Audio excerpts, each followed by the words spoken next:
Урок номер 34. Легенды наших предков. Вы научитесь слушать, читать и понимать текст, пересказывать его по вопросному плану, использовать слова, которые обозначают признак действия. Интересно, важно, трудно, скучно, приятно. Оставлять короткий текст, соблюдать речевые нормы, правильно ставить знаки препинания в конце предложений. Упражнение 1. Послушайте рассказ Ольги Гумировой. О чем внук спрашивал дедушку? Дедушка и внук. Много лет назад жил мудрый старик, и был у него любознательный внук. Он задавал дедушке много вопросов. А почему гора возле нашего дома называется Каратау, а не Коктау? А почему река называется Аксу? Каждый вечер дед отвечал на вопросы внука. А когда внук вырос, он рассказывал эти истории своим детям. Атасы мен немересі көп жылдар бұрын бір дана қария өмір сүріпті. Оның білмекке құмар немересі болыпты. Ол атасына көп сұрақтар қоятын. Ата, неге үйіміздің жанындағы тау Көктау емес Қаратау деп аталады? Ал неге өзен Ақсу деп аталады? Күн сайын кешке атасы немересінің сұрақтарына жауап беретін. Ал немересі өскенде бұл хикаялардың ол өз балаларына айтып беретін болды. Немересі атасынан не туралы сұрады? О чем внук спрашивал дедушку? Немересі атасынан жер-су атауларының шығу тарихы туралы, атап айтқанда таудың неге Қаратау, ал өзен неге Ақсу деп аталатын туралы сұрады. Упражнение 2. Прочитайте отрывок из произведения Сапарғали Бегалина «Шоқан Уәлиханов». Назовите его тему, придумайте заголовок. Мәтінді оқимыз, мәтінге ат қоямыз. Не туралы екенін айтамыз. У Султана Шыңғыса был деревянный ящик, сундук песен. В нем хранились тетради. Султан любил читать их. Однажды Шыңғыс показал сундук песен сыну Шокану. Мальчик стал изучать тетради. Да ведь это же казахская песня, только арабскими буквами написано. Да, Шоқан, это казахское предание Иркөкше. Здесь говорится о батыре, который воевал за счастье своего народа. Отец, прошу вас, дайте мне прочитать. Ну что ж, читай и запоминай. Так Чокан получил доступ к сундуку песен. Много он читал казахских сказок, преданий и легенд. Шокан решил, что когда-нибудь и у него будет свой сундук песен. Шыңғыс сұлтанның ән сандық деп аталатын ағаш жәшігі болыпты. Онда дәптерлер сақталған.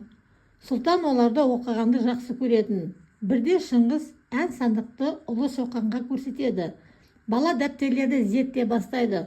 Бұл қазақтың әні ғой, тек араб әріптерімен жазылған екен. Я, Шоқан, бұл қазақтың Иркөкше атты аңызы. Мұнда өз халқының бақыты үшін соғысқан батырлар туралы айтылған. Әке, өтінемін, маған оқушыға рұқсат етіңізші. Жарайды, оқы да есіңе сақта.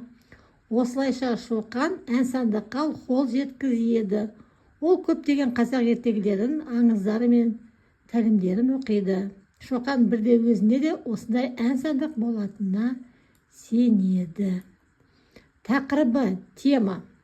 Шоқанның халық мұрасына, қазақ фольклорына деген қызығушылығы мен алғашқы қадамы. Атауы, заголовок, ән сандық құпиясы, немесе Шоқанның алғашқы кітаптары. И орысшая. Назовите тему текста, придумайте заголовок. Тема: знакомство юного Шокана с культурным наследием своего народа через записи в сундуке песен. Заголовок: тайна старого сундука или первые шаги Шокана в мире легенд. Упражнение 3. Перескажите текст однокласснику по данному началу или по вопросному плану. Послушайте его пересказ. Ребята, вы знаете, что такое сундук? Что в нем хранят? А у Султана Шыңғыса был сундук песен. Что хранилось в сундуке песен? В нем хранились тетради с казахскими песнями, сказками, преданиями и легендами. написанными арабскими буквами. Кому показал Шыңғыс свой сундук? Султан Шыңғыс показал сундук своему сыну Шокану. Что стал делать мальчик? Шокан стал внимательно изучать и читать тетради из сундука. О чем Шокан попросил своего отца?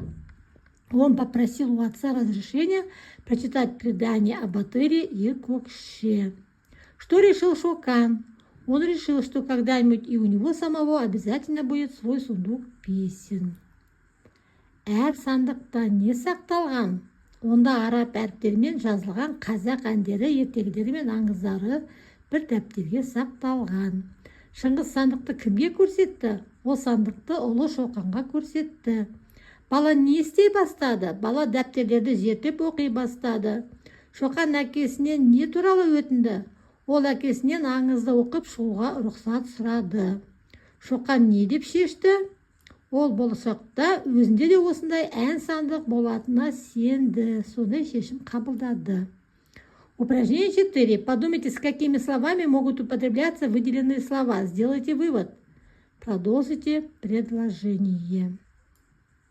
Выделенные слова могут сочетаться со словами действиями. Интересно читать, рассказывать. Важно помнить, важно знать. Упражнение 5. Составьте правильное словосочетание, напишите их в тетради. Трудно решить, трудное задание. Скучно говорил, скучная история. Приятно пел, приятный звук. Произнесите правильно. Пишется скучно, говорим скучно. Скучная, говорим скучная. Интересно, қызықты. Важно, маңызды. Трудно, қиын. Скучно, қызықсыз. Приятно, жағымды. Упражнение 6. По данному началу составьте текст. Замените повторяющиеся слова другими. Напишите текст. Правильно поставьте знаки препинания в конце предложений. Так, мына басталған бас жағы берілген мәтінді жалғастыр дейді. Шоқан любил читать. Шоқан попросил у отца тетради. В тетрадях были написаны казахские песни. Шокан любил читать. Шокан попросил у отца тетради. Слово Шокан заменяем словом мальчик. Слово в тетрадях заменяем местоимением в них. Шокан любил читать. Мальчик попросил у отца тетради. В них были написаны казахские песни, легенды и предания. Я узнала, что Шокан Уалиханов с детства интересовался народным творчеством. Я научился ценить культурное наследие и историю своего народа, как это делал Шокан.